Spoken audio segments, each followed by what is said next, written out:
Hello, everyone, and welcome to another edition of the Phoenix Phenomenon. I'm your host and ghostwriter, Roxanne McCarty-O'Kane. We are sharing once again another incredible journey of an author who has not only established an internationally recognised brand from her book, but she's gone on to publish nine and established quite a large business around that, which I'll tell you more about in a moment. So today I'm joined by the one and only Kim McCosker. So welcome, Kim. Hello, Roxanne. Thanks for having me. Very welcome. So for those of you who don't already recognise Kim, she is the founder of Four Ingredients, which is a formidable Australian publishing house that owns the right to 37 cookbooks, tens of thousands of recipes, images, videos, manuscripts and databases, as well as growing a reach of millions. So Four Ingredients publish cookbooks, ebooks, apps, and is the developer of a range of kitchenware, and has grown to become one of the most trusted and recognised food brands in Australia, with a recorded 1 in 7 homes owning a Four Ingredients cookbook, which is absolutely amazing. So globally, they're reaching sales of nearly 9 million copies. Kim's been at the forefront of 2 TV series for Foxtel and another one that was recently produced on the Sunshine Coast, which is yet to be released. As well as obviously churning out more cookbooks, because she's just a legend at that at the moment. And Kim is also a national ambassador for IGA, Better Home Living and Celiac Australia. So an all-round superwoman, if I do say so myself. So thank you very much for giving us your time today, Kim. No worries. Funny to hear it all summarised like that in a minute speech. It's like, oh gosh, right. No wonder I feel a bit exhausted. Yeah, there is actually more. I've been busy. That's what I've been doing for 10 years. Right. Absolutely. And so, for 10 years, you've grown this amazing business from what essentially was just an idea at the very start. So I'd love to see if you can take us back to the very beginning and where that, you were already a busy mother of 3 boys at the time, and where it was that the first seed of becoming an author landed for you. So I actually did, most people don't realise, I actually completed a degree in international finance at university, so probably the least likely person, Rox, to ever write a cookbook, let alone a successful one. But it was on maternity leave with my second son that I went looking for a cookbook to simplify my life at the end of a busy day, and I just couldn't find it. But, cast your memory back. This is about 2006, 2005, 2006, where Gordon and Jamie and Nigella, it was complex cooking at its best. If you weren't making an asparagus custard with 12 ingredients, what were you doing wrong? Like, what I wanted was just a really simple manuscript or cookbook that showed me what I could do with the ingredients that I had in my freezer, fridge, or pantry, and I couldn't find it. So essentially I just sat down, opened up my laptop and a Word document and started writing down all the recipes that I had in my repertoire that resonated with me. And then I'd ask my mum for her favorites, my nana, my aunt, and like what was the ones that really stood out, the ones that I really loved and went, oh my gosh, is that all you need in that? Were made with 3 or 4 ingredients, just common, everyday, easy ingredients. It was, so that's where the idea of 4 ingredients really came from. It stemmed, I guess, from a need that I had that I couldn't fulfill. And then, as with most entrepreneurial moments or thought patterns or, processes, that I kind of went, well, if I need this, probably there are others that need it too. And as I, through that journey of writing, would take my kids to, kids club or swimming lessons, or my eldest son tennis or soccer, I turn to the person next to me and say, oh, do you have anything in your repertoire that requires just a few ingredients? And you would gladly share with me your apple slice or your French lamb cutlets or, chili con carne, the whole family. And they were all made with just 3 or 4 ingredients. So, and everyone would say, oh my gosh, I need that book. I need that book. My brother needs that book. My father, my husband, my kids, my mother-in-law. Someone always needed that book. And they're confirmed, I guess, the belief that if I'm just an ordinary person trying to do the best at the end of a busy day and get good, wholesome food on the table fast for my family, probably I'm reflective of 80% of the entire population. So that's really where it started. That's how it began. It just was a need that I had, I couldn't fulfill. That's amazing. And so I guess, it sounds like a very organic process, but when was the moment that you went, okay, I'm all in, I'm committed, this book is happening, and you started to really knuckle down on creating your first edition? Well, that happened really early on because the recipes that I was getting down on in the manuscript, a manuscript, I guess, my Word document, the doc, as we used to call it, it grew into a manuscript. They were exciting. They were great. They were, I learnt one day you could make a fluffy pudding, which my nanny used to refer to as a flummery, with just a little packet of jelly crystals, $1, and a chilled tin of evaporated milk, $1. And it just makes this incredible big bowl of fluffiness that 2 ingredients, $2, that 8 people could enjoy. Like that it excited me. And then, and we would cook. Every time someone gave me a recipe, I'd cook it. It would be part of the dinner or lunch or breakfast repertoire of the family. And it was exciting. It kind of didn't feel like a chore. And everyone, we women, we get sideline or baseline, and we're all chatting about what's for dinner or what do you put in the kids' lunch boxes? What are they eating? What slices are you making? What are you cooking for the, store, that, family fate fair, whatever, school fair.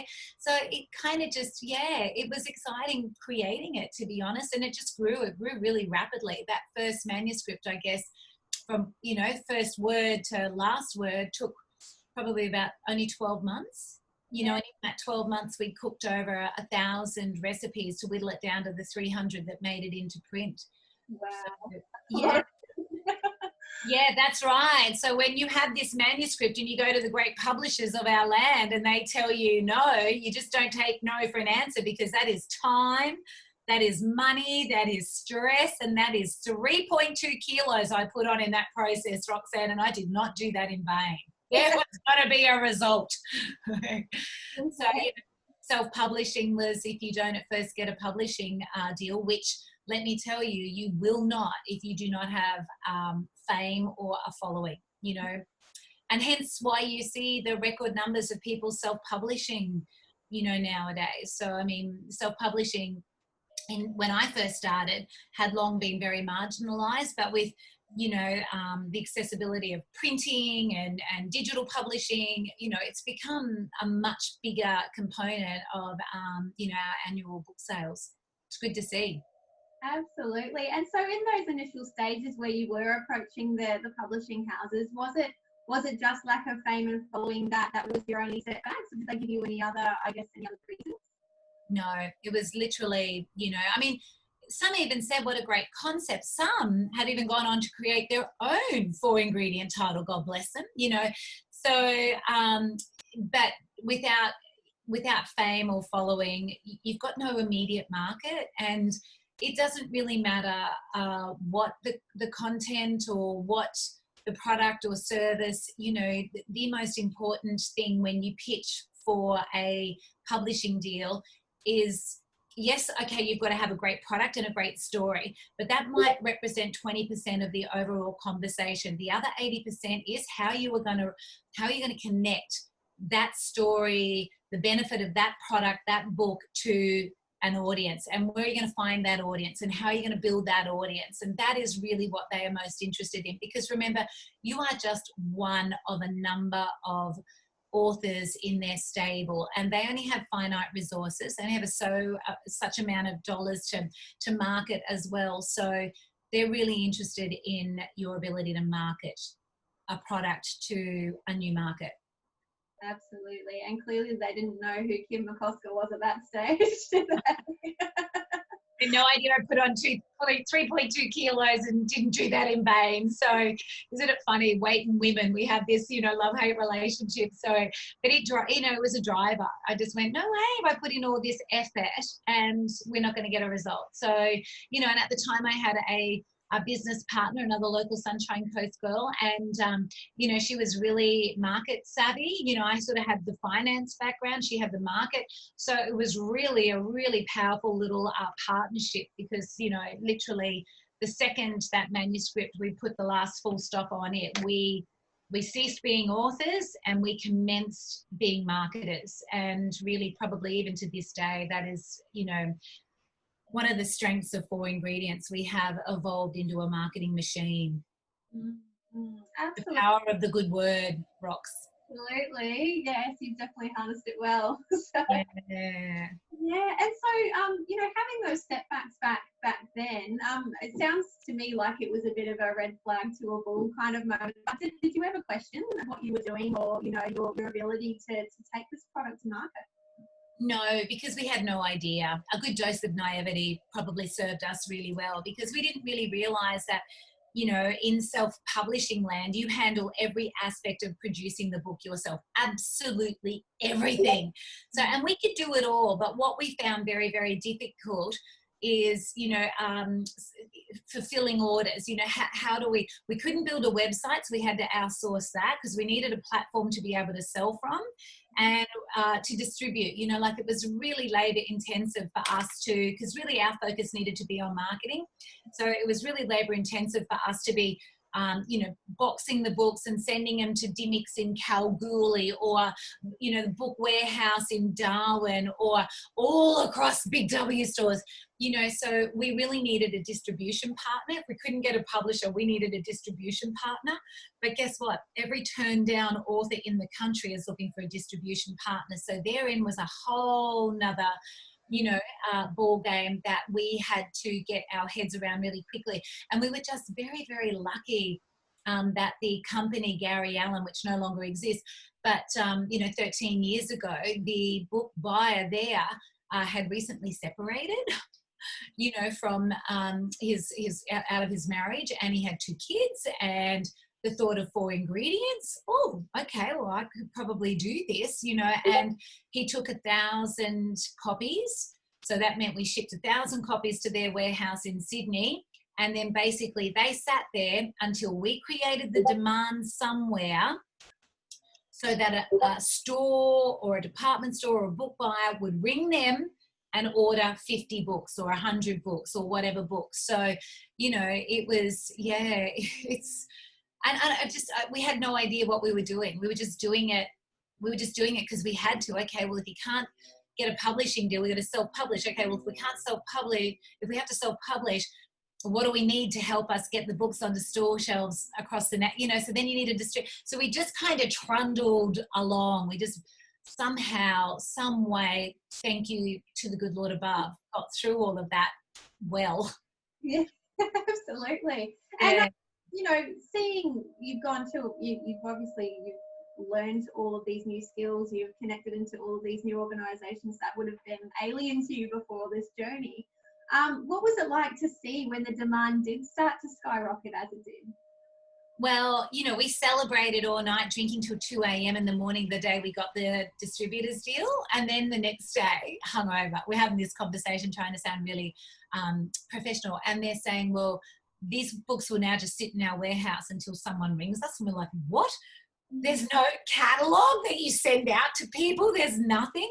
So, you know, that was a real wake-up call. That was the day we went, okay, well, how to market a new product. And, you know, step 1, you must write a press release. Step 2, it's got to be engaging. Step 3, you've got to send it out to every, you know, national print publication, magazine, every radio station, local, state, national, every TV channel, every TV show that has, you know, an interest, potential interest in cooking. And then, you know, step 4, you've got to follow up. So, you know, I was in finance, I had a sales background. I know that you cannot just, when you are pitching something or pitching for business of any kind, you can't just pitch and let it sit. You've got to follow up. You've got to be a dog with a bone, and you've got to be in front of them. And, you know, that is what we did. We worked those phones like no man's business. We would send, you know, if you were working at My Weekly Preview and you were the editor, we would have sent it to you, or the, you know, chief of staff, or the, you know, journal, whoever it was.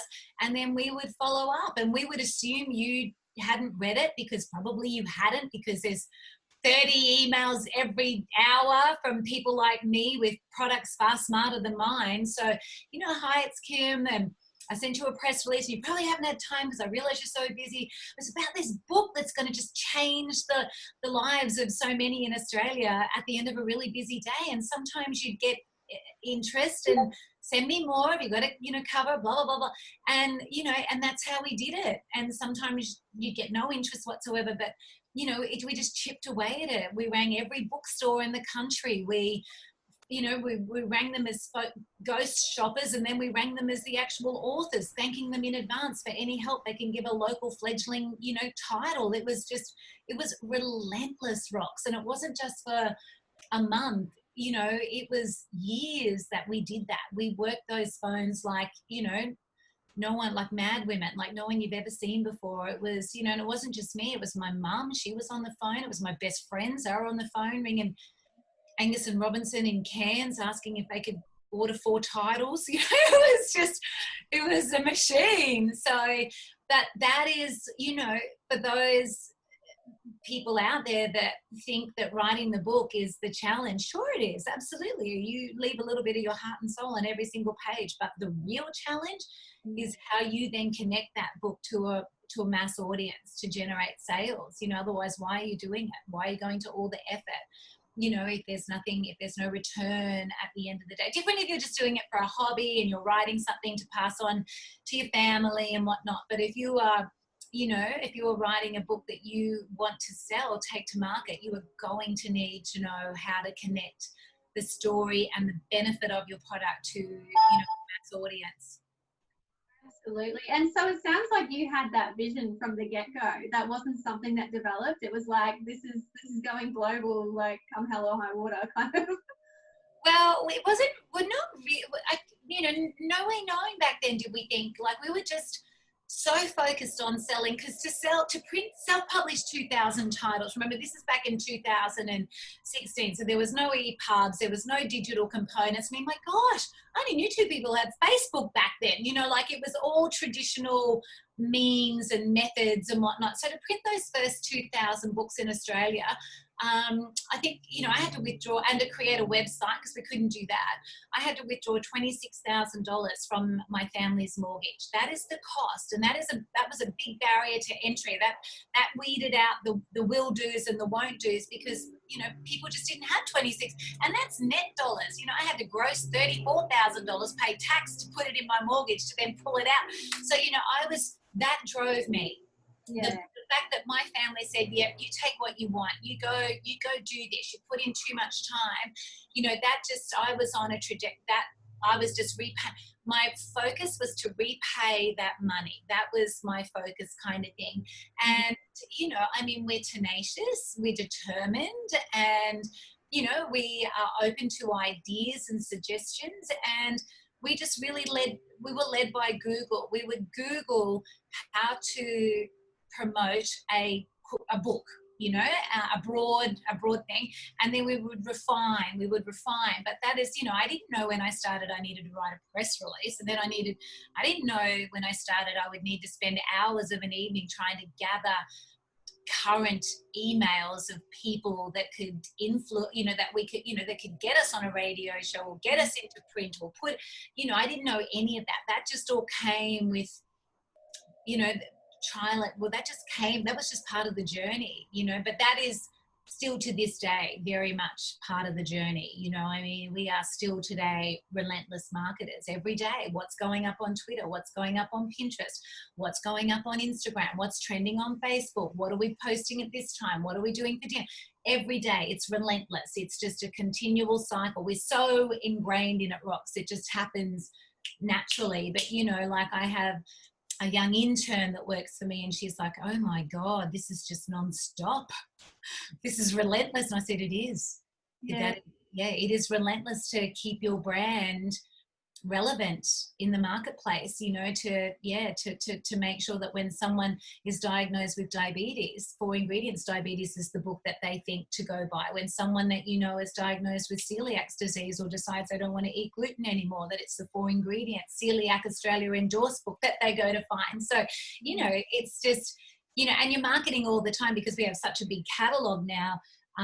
You're marketing all the time, because there's, statistics, something like 60% of all consumers prefer to buy, new products from familiar brands. So if they've already bought one of mine, and and they think, oh, I'm on a budget, maybe it's 4 ingredients, oh, I'm going to increase my, maybe 4 ingredients have got it, you know, but that requires effort to keep you forefront of mind.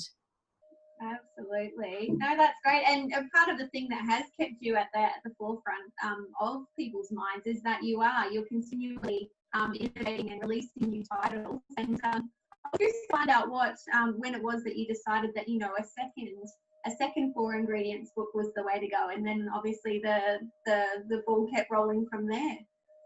Well, so in that first year, Roxanne, we did about, so we launched on the 28th of April. The books arrived in my living room on the 17th of March, and officially we went live across the nation on the 28th of April. And from the 28th of April to Christmas Day, I would hazard a guess, we did over 300 book signings that year, where we physically rang the bookstore, said, look, we'll just come for an hour, we'll bring a plate of treats, we'll bring a really great vibe, we'll do all the marketing. It was massive. And at those events, you know, we would have just literally, hundreds of people would pass us by, hundreds of people. And, you know, they would stop and they would share a recipe with us. And I'm writing recipes on the back of book receipts and napkins and, you know, whatever I could find. And that's basically, I went, my gosh, we've got book 2 here. Yeah. So, you know, within 2 years, we had book 1 and book 2, a little red and a little a green and a red title. And then we started again. So, you know, on the release of 4 Ingredients 2, we started touring again. And then what we found is that, you know, there was a really large calling for, well, what of all of this? Because we would, and still today, every single event I've ever gone to, every radio interview, every, you know, if I've sat down face to face at you with a journalist or at a book site, I have cooked, you know, because the proof literally is in the pudding. And if I can get you to taste a little bit of my mango fruit cake, guarantee you'll not probably only buy 1, but you'll buy 2 or 3 copies of my book. That's how powerful you know, sampling is. So in doing that, we found a rhetorical question was, oh, what if all of this is gluten-free? And I'm going, what the hell is gluten? You know, so then you start to do your research, you turn to Google and you start to, you know, what is gluten? How does it manifest itself in our bodies? How many people does it affect? You know, oh, there's a celiac society. And so, you know, when you learn that, you know, 1 in 10 people are diagnosed as celiacs, but that the actual experts say it's probably closer to 1 in 4, but most go undiagnosed, you go, wow, that's a number. So that's how then the third little yellow book, 4 Ingredients Gluten-Free, came about. But what we did cleverly then is we went, well, we can't just write it. We didn't even know what gluten was 12 months ago. So, you know, I picked up the phone to Celiac Australia, and I just knocked on their door until, you know, they said, yeah, we will. And we flew down there, we met with them, we cooked we were like 2 little red riding hoods. We went in with these big baskets of all the stuff, you know, and I think what they loved is, because we didn't know as much as everybody else, we just simplified it all. And it stands to reason, if you can cook successfully with just 3 or 4 ingredients, chances are they're going to be gluten-free, because you don't need that much, you know. So yeah, and I'm a natural baker anyway, so, you know, once you understand the, you know, the complexities of gluten-free flour, you know, it's pretty easy, you know, to start cooking successfully with it. So they decided they'd endorse, and that was a really good lesson for us, Roxanne, because they brought with them at the time, so that was 2008, a database of about 1.5 million people. So that was 1.5 million people they could take a really simple, easy cookbook to and market. So we would still do all our marketing anyway. We would still, you know, do what we have become accustomed to, write the press release, you know, but we could say it was endorsed by Celiac Australia. So, you know, then going forward, every book that we wrote was, okay, well, who can we have? Because they then help you market. You know, that they help amplify your message, amplify your brand. They bring to you new people. And at this point, this was then now 2008. So Facebook had sort of, you know, we started our Facebook page in 2007, but really what we were doing then was building a database, you know, subscribe to our website, subscribe to our website. But in 2008, we'd sort of gone, okay, actually, you know what, we really like Facebook. This is a really cool platform to be able to share images and recipes and then have them on share. So yeah, we really started to focus on building out platforms, which has, you know, been an integral part of the success of 4 Ingredients, because we were able to, in the early days before Facebook had invented all these crazy algorithms and whatever, you were just, you know, you didn't need to pay to play. People just were like eating everything up, and ours was food. And it was just like, you know, we were just growing at such a rapid rate. So we were very lucky that we hit on that early on. Absolutely. No, that's amazing.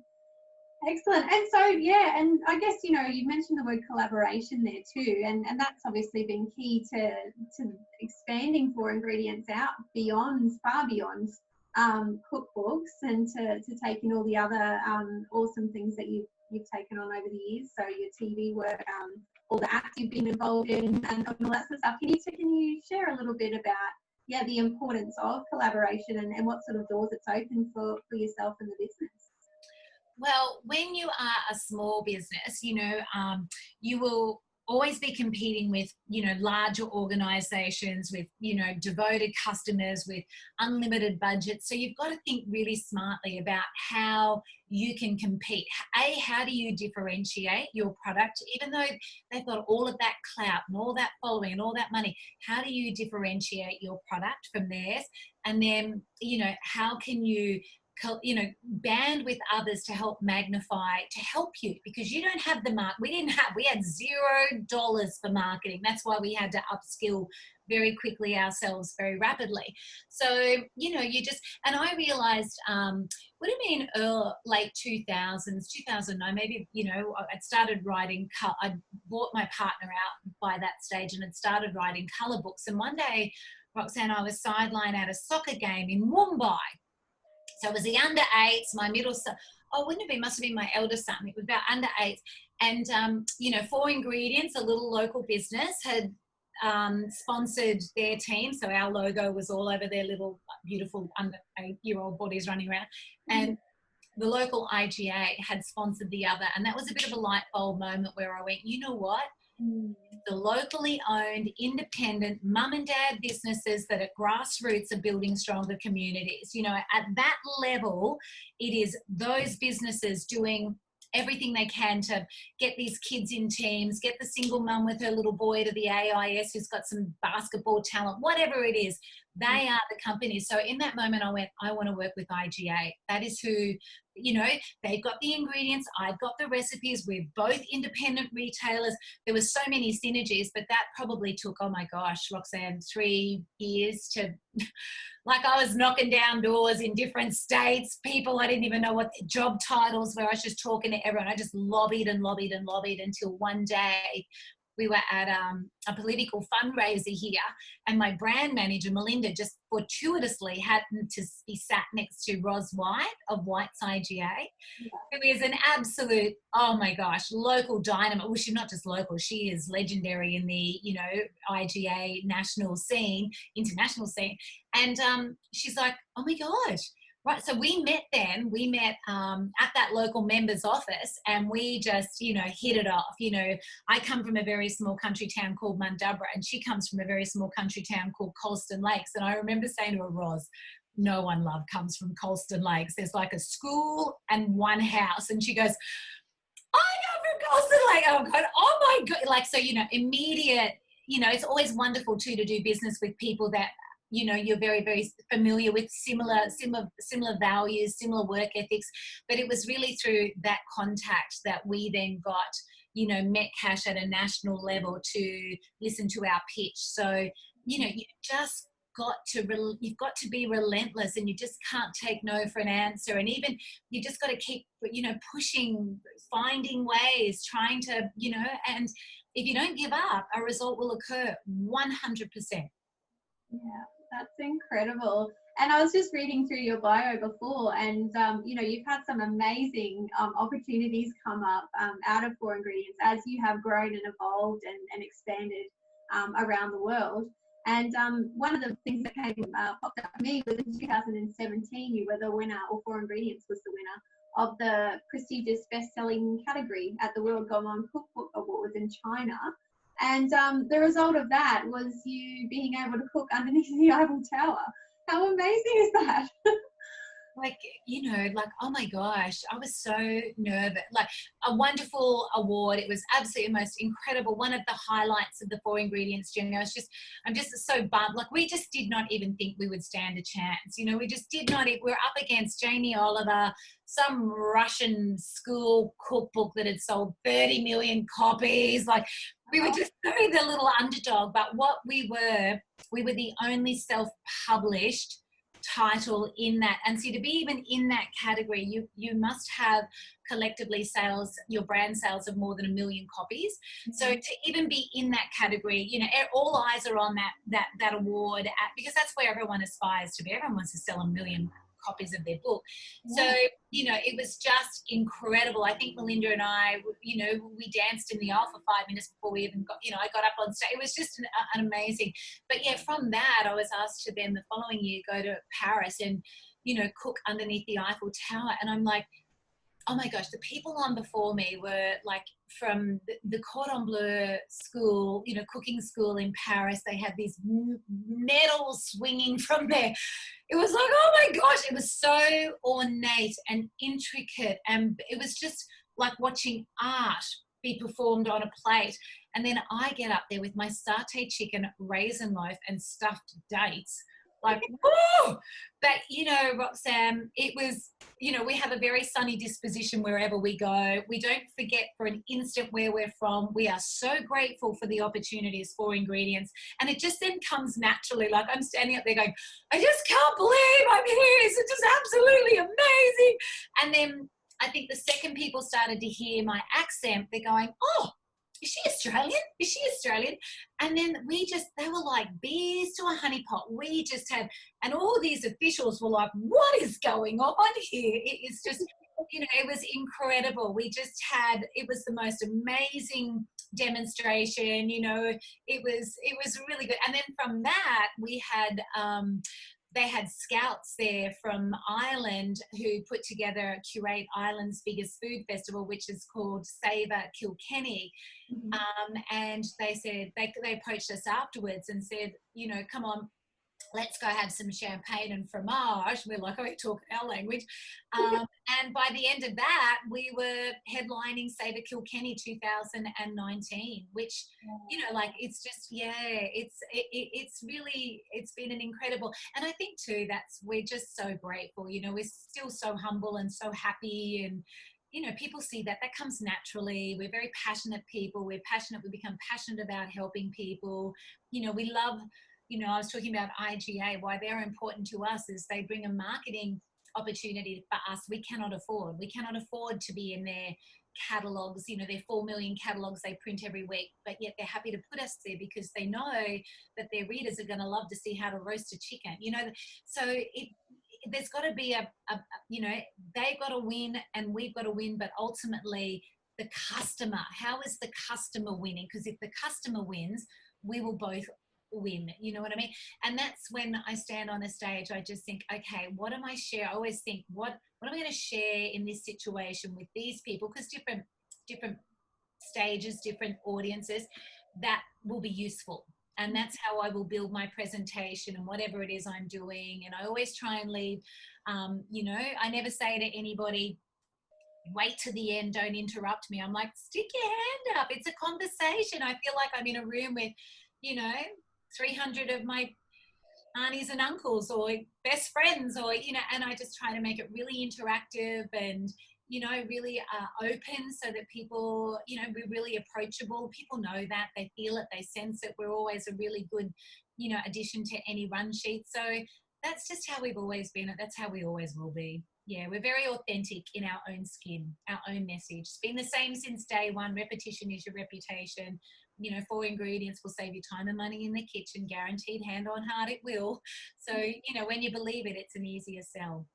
Absolutely, that's beautiful. And yeah, I'm a big stickler for authenticity, and I know that's something that you live and breathe, and it really reflects the way that you connect with people, like on a general level. So it's really beautiful to see. So I wanted to ask you as well, given that you've been in the game now for as long as you have, what is it that's kept you staying or preferring to stay as a self-published author for as long as you have? Parenthood, good dose of daily reality, Roxanne. So I don't know, life. And I think too, when you own your own business, you have the freedom to work at your own pace, at your own time. So in my business, for all my employees, family comes first. We absolutely close our doors for 3 weeks over Christmas and New Year because the kids are off. That is when they need us. That is when we need them. So I don't know. I think, family grounds you. We've never taken the success we've had. It's never, like, we've just always been so humbled by it. We've just been so thankful for it. So, who, not in a million gazillion years did anyone ever anticipate this? We've had some of the most esteemed, bosses of our best publishing houses go, do you understand what you've done? And I don't probably think we do, to be honest. But, it's just, well, thank you for telling us that, or thank you for saying that. But I think as well, we have a genuine want to help people. And, we connect every single week we are live streaming from my kitchen or the office, and we are live streaming what we're cooking for dinner or cooking for lunch. And, through that, we have built this really lovely voice to a very, very large global audience. And it's just doesn't always work out. Like one time I cooked a slice, and in my, haste to get it in the oven while I'm still doing it live, I turned the dial to fan grill, not fan bake. So when I got it out, it was the color of my phone. And I said, now to some people that might be burnt, but in the 4 ingredients kitchen, that is caramelized, so we made light of it, and we, but that's I don't know, that keeps you grounded. Everyone makes mistakes. I find people tend to resonate more with your imperfections than your perfections, so share them. Be real. I've just done this 30-day shred, and I hopped on the scales. I'm 50, Roxanne. Scales are my mortal sworn enemy. They lie to me. They don't tell me the truth when I get on. I hopped on these scales live, and I just thought, what, if I can help after COVID, because we all become a little more sedentary and we cooked more, we derived real comfort from cooking through COVID. I wrote a pie book, which was one of the best books I've ever written. My family loved it. It was so delicious. But, I had the COVID curves, and I just thought, there is not a good time to start this. I've just got to start. So, I went live to, my 750,000 Facebook fans, and I went, here we are in the gym. Yep. And we are hopping on the scales. And it was soul destroying, Roxanne. It was soul destroying at what the reading on those scales were in that moment. But, I just went, right, well, we're doing it now. And I think, I felt a real sense of accountability to my personal trainer, because he's just the loveliest human being, Leon, you'll ever meet. So I wanted it to be successful for him, but I just wanted to show everyone, okay, well, this is the journey. And some weeks I'd only lose, 200 grams. Well, that's not even a banana. That was just depressing. One time I did this workout, and I just literally just fell on the ground, and I was just laying there, and Leon snapped a photo of me. It was like this big blob of jello on the ground. It was disgusting. And I posted that, and I said, this is my journey. And then in the last week, so, just only on Monday, on my last live, 4 weeks later, the results were phenomenal, but they weren't always phenomenal along the way. Some weeks we had really crappy results, but that sort of stuff. Yeah, it's, people like to see your realness. So never lose that. Never, ever lose that. Absolutely. That's great. And you mentioned just before, how you have been getting a lot of great feedback from the traditional publishing houses, and many of them, we were talking off air before we went live, many of them have since approached to see if they could get you on board with their respective businesses. Is that, I guess, how did that feel, and how how did you, I guess, navigate that and balance it with your desire to stay independent? Well, I think by the end of the first year, we'd sold 800,000 units of that first little book, Four Ingredients. Unheard of, massive, huge, even outsold J.K. Rowling's that year, huge. Yeah. So, of course, then the whole industry took note, 8 months earlier, what was never going to sell was what everybody wanted, the new popular. So we started getting all sorts of offers. We end up flying. So what we did, we basically said, we're going to tender our business, because there's another title. So they didn't just get the backlist, they were going to get another title. At that stage, we didn't know how far we could take this, but we knew, they loved us. They loved our work ethic. They loved the idea. They loved the marketability of it. We were in talks with Foxtel at that stage. So they, a TV show comes along, that is automatic sales. So we flew to Sydney, and basically we had 2 days of meetings, and they basically, they brought in their head of marketing, head of publishing, their CEOs, all the big stakeholders. We sat in these boardrooms and we listened to their pitches. But by that time, right, as someone who's all over finance, the pie chart, how much it costs to create, to print, to ship, to warehouse, to distribute, and then you're going to give me that, and you're going to keep all of that for doing what? So they'd but at that point, we also knew there was a demand for our product internationally, and we cannot self-publish internationally. You just can't. We're successful here because we live here. We know the landscape here. We know the media here. We've got great contacts here, but we can't. And there's no time difference, or there is in Perth, 2 hours, but that's it. It's not like you're trying to deal with New York with, 10 hours. So we knew we needed to align with a publisher in Australia if we wanted to get a publishing deal in the UK and in the USA. And, researching all the publishing houses that have both presences in those territories and Australia, there's really only 4 at the time, 4 big ones at the time. And we discovered, just through a process of chipping away and research, that one of the publishing houses in America, which is obviously, your toughest market, was being run by an Australian publisher. And we thought, okay, that is probably our best chance there. And, we ultimately aligned with Simon & Schuster because, it was Simon & Schuster in the States. So, but they fortuitously had put together the best tender by far. It wasn't just a traditional publishing deal. They went, no, these girls aren't going to accept that. They're beyond that now. They're smarter than that now. So they came to us with a joint venture deal, and we are still in that joint venture deal today. So, and sometimes to get the breadth and depth of penetration you need to create a bestseller, you need help. And help comes at a price, and you've got to be willing to, but it's still a lot. You still earn a lot more selling books that way than a traditional publishing deal. Absolutely. No, that's great. And I'm very much about the transformation that goes on for people when they do become authors. And obviously you've had an amazing, incredible journey. So I'd like to ask you, and that's the title of the podcast too, is the Phoenix phenomenon, the transformation. But how do you feel that you've evolved from that moment, back when you had the first inkling of an idea of creating a book to where you are now? I have definitely become more strategic with my titles. So, okay, if we're going to write this title, where's the market? What's the depth of the market? Who do we think we can reach with the market? What's the marketing plan? And who can we align with to help us magnify, the story of this product? So we've definitely become, back in when we first started, it was just us, Google, and the world.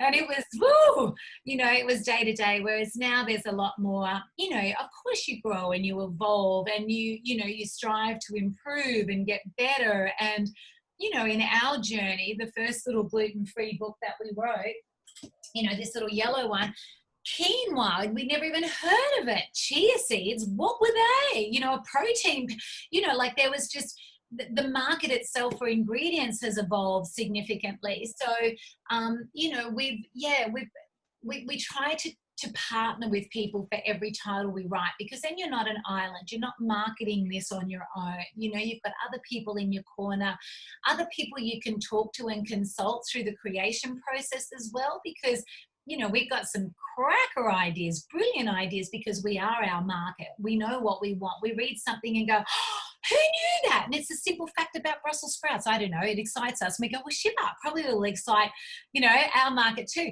So, you know, we've become a lot more, every word that goes into, you know, our new book, you know, Veggie and Vegan, it's, you don't have to be, the biggest buyers of this book will be non-vegetarians and non-vegans. They're just going to want to increase their plant-based, you know, consumption. But on every single page, there is a little tidbit of information that you will go, wow, who knew that? You know, so, and that's what we try to do on every little page. You openly randomly open this and the books, you know, department of you know, Big W, and I'm going, there's 5 others, just, or 6 others just like this. How am I going to get you to buy mine? You know, so whatever page you are opening at. So that was never something we did back in the old days. God, we didn't even run a spell check on the first one. You know, the first book, you got to cock your chook, not cook your chook on one page. It's terrible. So, you know, we have become a lot smarter in terms of, we don't just assume because you bought one of our books, you're going to go and buy another. We know we've got to continually earn that investment from you. So we are always looking, and we include as well, we're very inclusive with our broader, like, you know, when I was designing For Ingredients Veggie and Vegan, I had 2 front cover options that, you know, kind of similar, a little bit different. And I put a poll up. Across every platform. So, you know, and we had, oh my gosh, over 10,000, you know, comments or, you know, replies on it. And that is how we decided on, you know, a beautiful fuchsia coloured cover with bright green peas for veg and vegan. You know, who doesn't love peas? Everyone's Nana grew peas. They're just that comfort thing. So, you know, we're very inclusive as well. And I think that's just a smart long-term marketing tool. You know, if you can go to your market and say, hey, I'm working on a new diabetes cookbook. Anyone out there got some cracker recipes or using ingredients that, you know, we may not have heard of? And you will get some real gold nuggets amongst that. So if we do, we then accredit you to it. We tell the story about how we found it. It was, you know, a friend of ours from Facebook, or was on the stage on a P&O cruise or wherever it was. And that becomes your page. And then guess what, Roxanne? That's just smart marketing, because you're not just going to go and buy one of those books. You're going to buy 10 of them, because you're going to give it to your mum and your nana and your this and your that and your that. So, you know, we've become a lot smarter, I guess, but we've done so inclusively, not exclusively, with our market. Absolutely. And our industry. Yeah, excellent. And I usually do ask my interviewees, you know, what top tips you have for aspiring authors. And I know you've already sprinkled so many amazing pearls of wisdom throughout this whole interview. But if there was one thing that immediately pops to mind, what would you say to people who, you know, who have always dreamed of becoming an author but haven't quite taken the first step yet? Oh God, you know, there's so many things. You know, I attribute my financial background as you know, a key strength, of a pillar of strength. But if there's one thing, regardless of what you are doing, what you are writing, what non-fiction, fiction, whatever your topic is at the moment, start to build your platforms. Start today. Know your brand, get your logo, keep that consistent across every single platform, and start to communicate. At first, it's 1 or 2 people, but you know, you'll meet someone in the checkout, you know, oh yeah, here's my Facebook page. Here's marketed all the time, but start to build your platforms today, because you will need a place to connect, you know, to your readers and to sell books from. You can't just rely on a publisher. You know, you have to. That will be your biggest challenge. Know now that will be your biggest challenge. So start now to negate that at a later date. You know, you've still got to keep your creativity, and you've still got to write, and you've still got to have a really good product. But yes, start to build that is one piece of advice I can give any author, you know, fledgling author, striving author. today, it is, start to build your platforms. Get your little logo, keep it consistent across each, and, you know, start to tell your story. Start to tell your story. Wonderful. Thank you so much, Kim. And just before I let you go, I'd love for you to share with our viewers and listeners how they can connect with yourself and get hold of some of the amazing books from your catalogue. Oh gosh, we are like a rash. We are everywhere. So you won't have to look too hard, but we'd love to, you know, come join us on our Facebook page. It is our voice to the world. We're on Pinterest. We're on Instagram, Twitter. We have, you know, subscribed to our weekly, or it's not really a weekly newsletter. We used to send weekly newsletters, but I don't know, I don't open them myself sometimes. So how do I expect my, you know, we send newsletters when we have something of interest to tell you. So, you know, it might be once a month, it might be 3 times a month, just depends on the month. So, and then our books are available online at foringredients.com.au. We have the entire catalogue there. We do lots of fab sales all the time across eBay, Amazon, etc.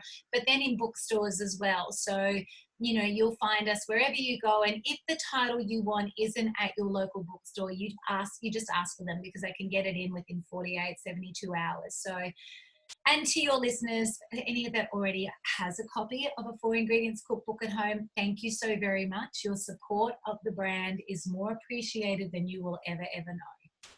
Wonderful. Thank you. And thank you so much for your time to share so much knowledge and experience with all of us today. Really appreciate it. No worries. Good luck. Good luck, everyone. Thanks, Rox. Bye.